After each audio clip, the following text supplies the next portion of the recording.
മഴ കനത്താൽ തലസ്ഥാന നഗരി നേരിടുന്ന ഏറ്റവും വലിയ പ്രശ്നമാകും വെള്ളക്കെട്ടുകൾ. 2 പതിറ്റാണ്ടിലേറെയായി വെള്ളക്കെട്ടുകൾ ഈ നഗരത്തിന് തലവേദനയായി മാറിയിട്ട്.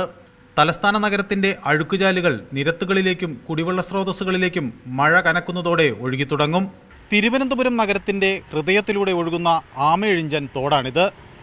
തലസ്ഥാന നഗരിയുടെ എല്ലാ അഴുക്കുചാലുകളും ഈ തോട്ടിലേക്കാണ് ഒഴുകുന്നത്. മഴക്കാലം തുടങ്ങുന്നതോടുകൂടി രോഗാണുക്കളുടെ സ്രോതസ്സായി മാറും ഇവിടം. ഈ തോടുകളിലേക്ക് അലക്ഷ്യമായി മാലിന്യങ്ങൾ വലിച്ചെറിയുന്നത് പ്രശ്നം ഗുരുതരമാക്കുന്നു.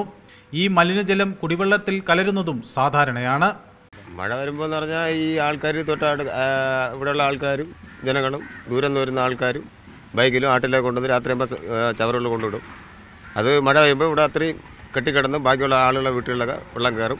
ഡ്രെയിനേജ് പൊട്ടി ഒലിക്കുന്നത് എല്ലാം അതിനകത്ത് കൂടെയാണ് ഇട്ടേക്കുന്നത്. ഡ്രെയിനേജിൻ്റെ കണക്ഷൻ ഈ പരിസരത്തുള്ള ആ സൈഡിലുള്ള എല്ലായിടത്തും ഈ ഓടക്കത്തൂടെയാണ് ഇട്ടിട്ടുള്ളത്. ജനങ്ങളെ കാണിക്കാൻ വേണ്ടത് ഈ മഴ സമയത്താണ്. അവിടെ സാറിന് കണ്ടറിയാം, വെള്ളം മണ്ണ് കോരി വെച്ചിരുന്ന കരയിൽ അത് വീണ്ടും തിരിച്ച് ഓടയിൽ തന്നെ ഇറങ്ങുന്നത്. ഒരാഴ്ച മുമ്പ് അവിടെ പൈപ്പിൽ വെള്ളം പൊട്ടിയാണ്, ഇതുവരെയും ശരിയാക്കിയിട്ടില്ല. അങ്ങനെ പൊയ്ക്കൊണ്ടിരിക്കുകയാണ്. അപ്പോൾ ഇതെല്ലാം പരാതിയിൽ ഉൾപ്പെടുന്ന കേസുകളാണ്. അവർ തിരിഞ്ഞു പോലും നോക്കിയിട്ടില്ല. ഈ സംഭവത്തിൽ ഇങ്ങോട്ട് വരാനും പോലുമില്ല. സ്വീവേജ് സംവിധാനം മെച്ചപ്പെടുത്തുന്നതിന് ആരംഭിച്ച ഓപ്പറേഷൻ അനന്ത പദ്ധതിയാകട്ടെ കഴിഞ്ഞ വർഷം ഫെബ്രുവരിയോടെ നിലച്ചു. 2015 മെയ് മാസത്തിൽ ആരംഭിച്ച പദ്ധതി വിവാദങ്ങളിൽ കുടുങ്ങിയാണ് അവസാനിച്ചത്. പ്രശ്നത്തിന്റെ ഗൗരവം മനസ്സിലാക്കി പദ്ധതി പുനരാരംഭിക്കാൻ സർക്കാർ തീരുമാനിച്ചിട്ടുണ്ട്. ഇപ്പോൾ അതിനൊരു വലിയ മാറ്റം വന്നിട്ടുണ്ട്. അപ്പോൾ അതിൻ്റെ ബാക്കി പണികൾ കൂടി പൂർത്തീകരിച്ചാൽ മാത്രമേ ഓപ്പറേഷൻ അനന്ത വിജയിച്ചു എന്ന് കൃത്യമായി പറയാൻ വേണ്ടി സാധിക്കൂ.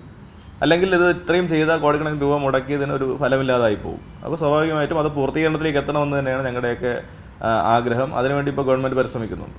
തിരുവനന്തപുരത്തിന്റെ സീവേജ് പ്രശ്നങ്ങൾ പരിഹരിക്കാനുള്ള ശ്രമങ്ങൾ നടത്തുമ്പോൾ ഒട്ടനവധി കാര്യങ്ങൾ ശ്രദ്ധിക്കേണ്ടതുണ്ട്. ശാസ്ത്രീയമായ രീതി അവലംബിക്കാതിരുന്നാൽ ഗുണത്തെക്കാളേറെ അത് ദോഷം ചെയ്യും.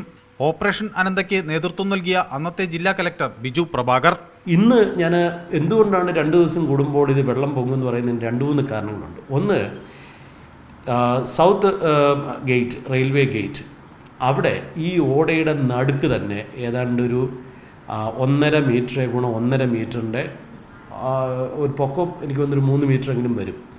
ആ രീതിയിലുള്ള 2 പൈലിംഗ് ബ്ലോക്കുകൾ ഇരിക്കുകയാണ്.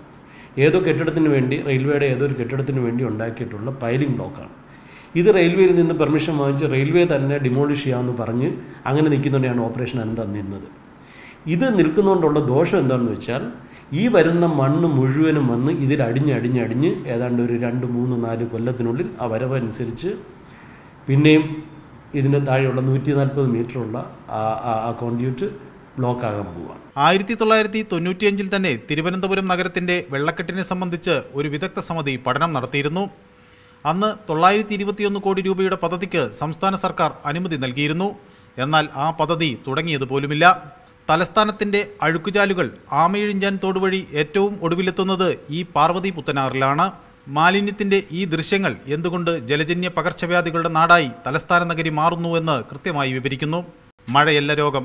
ക്യാമറാമാൻ അരുൺ പാലോടിനൊപ്പം മനു ഭരത്, ന്യൂസ് 18 തിരുവനന്തപുരം.